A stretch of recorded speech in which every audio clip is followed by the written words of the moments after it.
All right, Coach Carollo, we'll start with you. Your opening statement after that one. I'm a little drenched. Sorry about that. Yeah, what a game. It's going to take me a few days or a few years to kind of recover from this one, but just a tremendous job by both teams. Just super physical game and very balanced by both teams. And Smith is outstanding. I give a lot of credit to East Coast basketball after that. They know how to play ball, and they were fundamentally solid and just did some really nice things around the rim that were really hard to defend. And I knew it was going to be a close game, maybe not this close, but I knew it was going to be a tight one because they're a very good program and very strong team. So my hat's off to them and their tremendous season. They are very deserving of winning this game as well. But on that note, I'm super proud of these two right here next to me. Got in foul trouble early, which was tough, so we had to go a little deeper in our bench, and I thought our bench did a great job and stepped up in moments where we needed them. And then make plays, right, at the end of the game. This time of year, you just have to figure out ways to make plays, get to the free throw line, and we did that. So thankfully, Rebekah was able to bounce back from maybe making a little bit of a mistake in regulation and hit the game-winning basket to put us where we are today, or right now. So very grateful. Thank you, and Rebekah, I have to start with that last play. Yeah. What's going through your mind there? How do you set yourself up to make that play, and then to be able to catch, corral and go up for the layup? Well, there was 7 seconds left. We came out of timeout, and last thing I heard Coach say was go for a steal. That's what I did. I got a hand on it, and then Aaliyah grabbed it, so I knew we had about 5 seconds left, enough to get down the court, so I just ran with it. Just going. Johanna, it was an interesting night because it seemed like it kind of flipped in terms of where the scoring came from. Normally we are heavy paint, and a little bit lower perimeter. It kind of flipped tonight, 9 threes. Talk about the play of those players, those perimeter players, and Maggie Trush with 5 free throws, big free throws at the end. Yeah, we knew that the guards were hitting it, so that's the best thing about this team is if it's not working in the paint, we'll hit the outside shots. And we step up, obviously. Like, Issa stepped up with, I think, 3 threes, Maggie with the free throws. Like, my trust is in every single person on this team. So when it's a perimeter day, I'll find them. We'll find them out there. Like, it's honestly one of the favorite things to see the ball go right in from a 3 or a 2 or just amazing free throws. So when it's a perimeter day, I got my teammates' backs, and that's all I can say to that.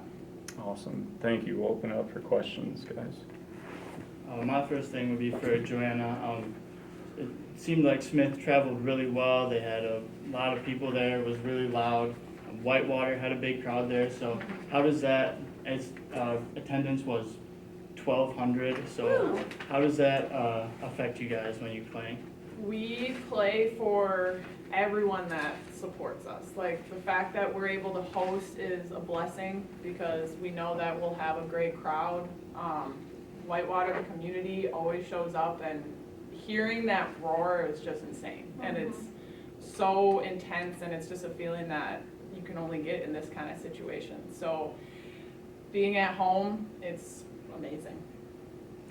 I guess, Coach, obviously you guys were 2 for 13 from the field early. What did it mean to kind of get San Domingo, a couple threes, Carollo, floater, to kind of get that offense back going, but you had kind of some big threes every time that Smith kind of had a run. Just kind of talk about that.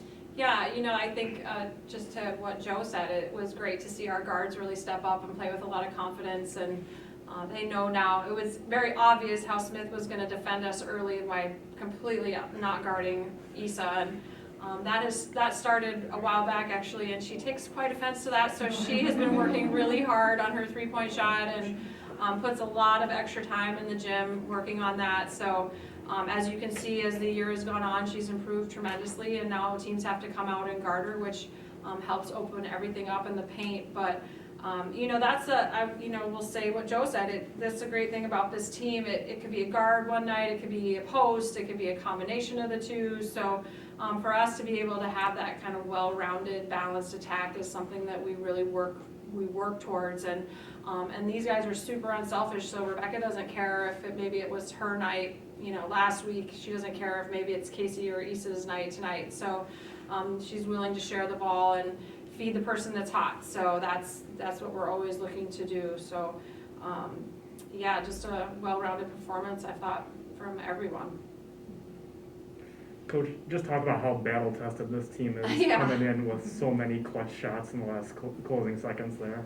Yeah, definitely battle tested. I actually said those exact words on a radio interview a week ago, and we've had so many overtime games and big shots from different people, which is kind of cool to see, and just the relentless kind of attitude of just never giving up. I mean, we were down, 6, I think, at one point with a minute and a half left, and figuring out a way to get it done.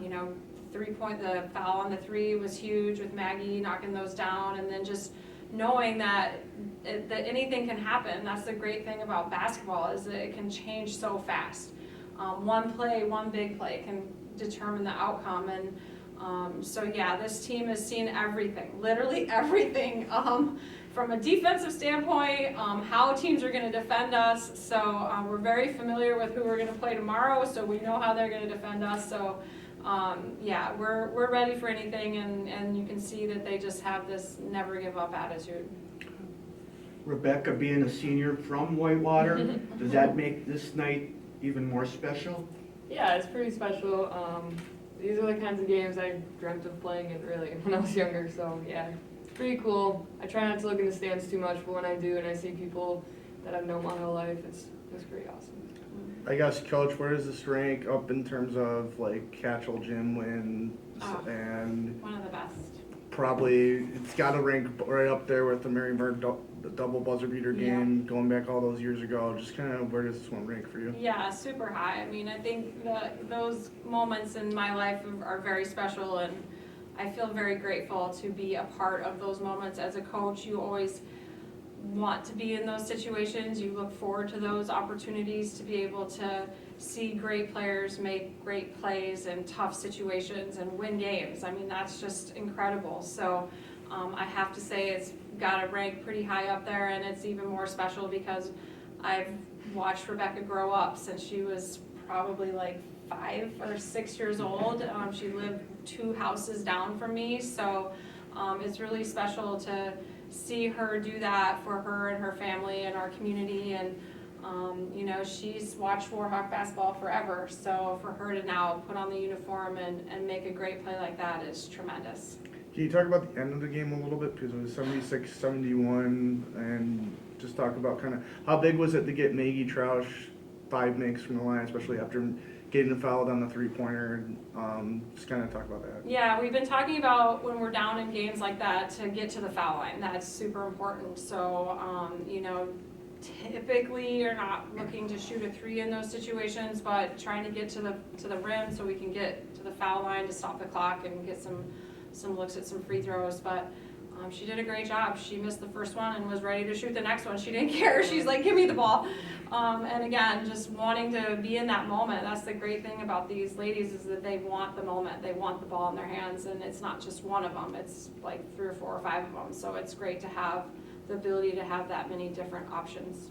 Can you talk about Aaliyah in the third quarter? She had 10 points in the third quarter. What did it mean to kind of get that kind of effort, especially Yeah, her effort is tremendous. I don't know how many minutes did she play. I was gonna say, I don't know that she got much rest tonight. She's amazing. I could go on and on about Aaliyah, but just her effort she's just relentless, and she wants it. She wants the ball. She wants to win. She wants, to be able to get the big stop or the big rebound. She just has a motor that doesn't quit, which is awesome as a coach, because then I don't have to sub her out too much.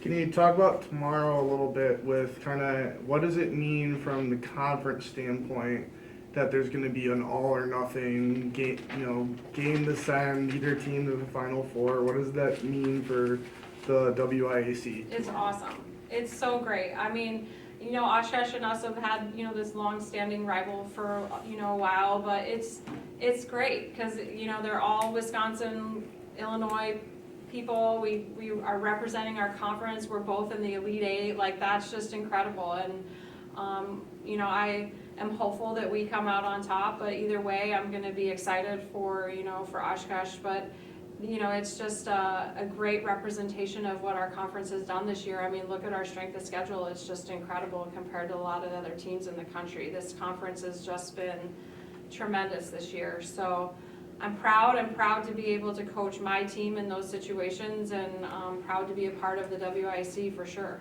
Was there any feeling, I guess, from either you or the players that to like make sure you guys got a win tonight so that Oshkosh didn't have to have a home a game on your court, a la 2014 when Yeah. men No, are at we don't care Stevens about Point? that. No, we don't care about that. We just want to win, and we don't care what the jersey says at this point of the season. We're just, you know, all about just focusing on what we need to do to win. And yeah, whoever we get next, we get next. That's all that matters to us, and we're just excited to advance. Have you ever played one team 4 times? Yes. And one you have? And yes, we have. It was, gosh, I can't remember. 2014. Yeah, Okay. we played Second Final Oshkosh Four. 4 times.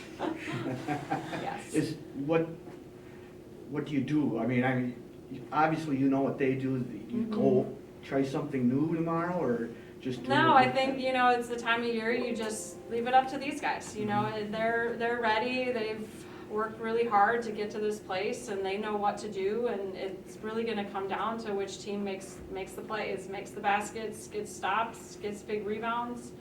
I'm leaving it up to them. I have all the confidence in the world that they can get it done, and we're just gonna be us.